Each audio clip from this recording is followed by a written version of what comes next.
दोस्तों, कभी आपने गौर किया है कि गूगल क्रोम हमारी मजबूरी बन चुका है। हम चाहे कुछ भी करें, ब्राउजिंग हो, सर्चिंग हो या फिर काम का हर छोटा बड़ा टास्क, गूगल अपनी मोनोपोली चलाता है। अगर क्रोम स्लो हो जाए तो भी हमें वही इस्तेमाल करना पड़ता है। अगर वो एड्स ठूस ठूस कर दिखाए तो भी मजबूरी में देखते हैं। अगर क्रोम हमारे डेटा को ट्रैक करे, प्राइवेसी को बेच दे, तो भी हम चुप ही रहने वाले हैं। यानी क्रोम की सोच हमेशा ये रही, मार्केट पर मैं हावी हूं, अब जनता को झुकना ही पड़ेगा। यही है गूगल की असली मनमानी। लेकिन अब कहानी पलटने वाली है, क्योंकि एक नया ब्राउजर आ चुका है जो कह रहा है अब मोनोपोली खत्म, अब बारी है असली एआई रेवोल्यूशन की। और इसी का नाम है कॉमेट ब्राउजर। ये कोई आम ब्राउजर नहीं है, बल्कि परप्लेक्सिटी एआई का बनाया हुआ फ्यूचर ब्राउजर है, जिसे 9 जुलाई 2025 को लॉन्च किया गया। फिलहाल विंडोज और मैक पर है। शुरुआत में यह सिर्फ उनके प्रीमियम सब्सक्राइबर्स प्लस और मैक्स प्लान के लिए आया, लेकिन इसकी एंट्री ने टेक्नोलॉजी जगत में तहलका मचा दिया है। सोचिए, एक ऐसा ब्राउजर जो सिर्फ पेजेस खोलता नहीं, बल्कि आपके लिए सोचकर काम करता है।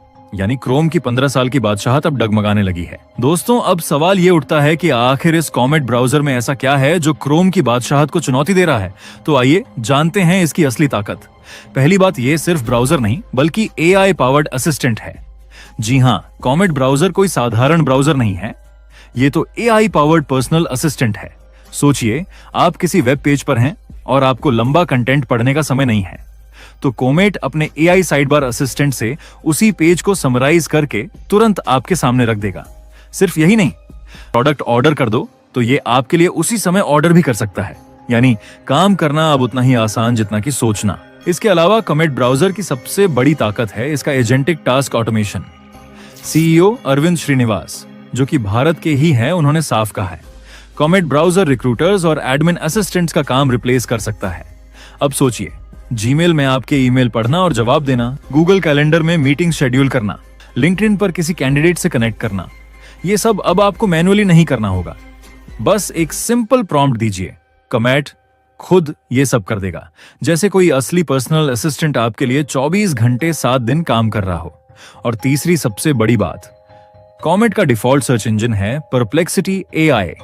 जहां गूगल आपको हजारों ब्लू लिंक्स देता है, वहीं परप्लेक्सिटी कॉन्टेक्स्ट अवेयर आंसर्स देता है, रेफरेंसेस, साइटेशंस और कॉन्वर्सेशन स्टाइल में। यानी सर्च अब सवाल जवाब में बदल चुका है।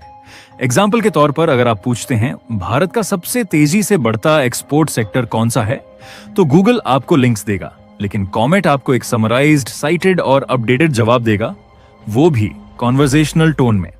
और चौथी कमाल की बात है कि कॉमेट ब्राउजर क्रोमियम पर आधारित है, लेकिन इसकी खासियत है इंटीग्रेशन। क्रोम या एज की तरह सिर्फ टैब्स और बुकमार्क्स नहीं, बल्कि एक फुल फ्लेज्ड प्रोडक्टिविटी प्लेटफॉर्म। कुछ यूजर्स का मानना है कि इसकी रॉ स्पीड क्रोम से थोड़ा कम है, लेकिन काम की एफिशिएंसी कहीं ज्यादा है। रेडिट पर रिव्यू आया, comet is not just a browser, it's a new way of working. और अब आते हैं सबसे धमाकेदार खबर पर। कॉमेट के सीईओ अरविंद श्रीनिवास ने, जो कि भारत के हैं, उन्होंने गूगल क्रोम को खरीदने के लिए $34.5 अरब की बोली लगाई है। सोचिए, दुनिया का सबसे बड़ा ब्राउजर जो अकेले ही ग्लोबल मार्केट में 65 से 70% हिस्सेदारी रखता है, उसके लिए एक उभरती कंपनी ने खरीदने का प्रपोजल दिया है। ये प्रपोजल सिर्फ पैसे का खेल नहीं है, ये गूगल की मोनोपोली को सीधी चुनौती है। अरविंद श्रीनिवास जी का ये कदम दुनिया को साफ संदेश देता है कि एआई के इस युग में डोमिनेंस का खेल अब गूगल के हाथ में नहीं रहेगा। अब असली सवाल यही है, क्या कॉमेट वाकई क्रोम को हटा पाएगा? क्रोम के पास दुनिया की सबसे बड़ी यूजर बेस है। हर 10 में से 7 लोग क्रोम इस्तेमाल करते हैं, लेकिन क्रोम की सबसे बड़ी कमजोरी है उसका पुराना मॉडल, सर्च के बाद एड्स प्लस लिंक्स। दूसरी तरफ कॉमेट का मॉडल है सर्च के बाद आंसर्स प्लस एक्शंस। यानी फ्यूचर में यूजर्स को सिर्फ जानकारी नहीं चाहिए, बल्कि काम तुरंत पूरा चाहिए, और यही काम कॉमेट कर रहा है। कॉमेट की प्लान है कि वो मोबाइल फोन कंपनीज से टाई अप करे, ताकि आने वाले समय में नए मोबाइल्स में क्रोम की जगह कॉमेट प्री इंस्टॉल हो। सोचिए, अगर ये डील हो गई तो लाखों नहीं करोड़ों यूजर्स बिना सर्च किए ही एआई ब्राउजिंग इस्तेमाल करने लगेंगे। परप्लेक्सिटी की विजन है कि अगले 1 साल में कॉमेट को 10 मिलियन से लेकर 100 मिलियन यूजर्स तक पहुंचाना, और ये गूगल के लिए खतरे की घंटी है। हालांकि इसके अलावा भारत खुद के भी सर्च इंजन पर काम कर रहा है, लेकिन उससे पहले यह समझिए कि आज दुनिया का इंटरनेट इस्तेमाल करने वाला लगभग हर दूसरा इंसान गूगल क्रोम पर निर्भर है। क्रोम का ग्लोबल मार्केट शेयर अकेले 65% से ज्यादा है।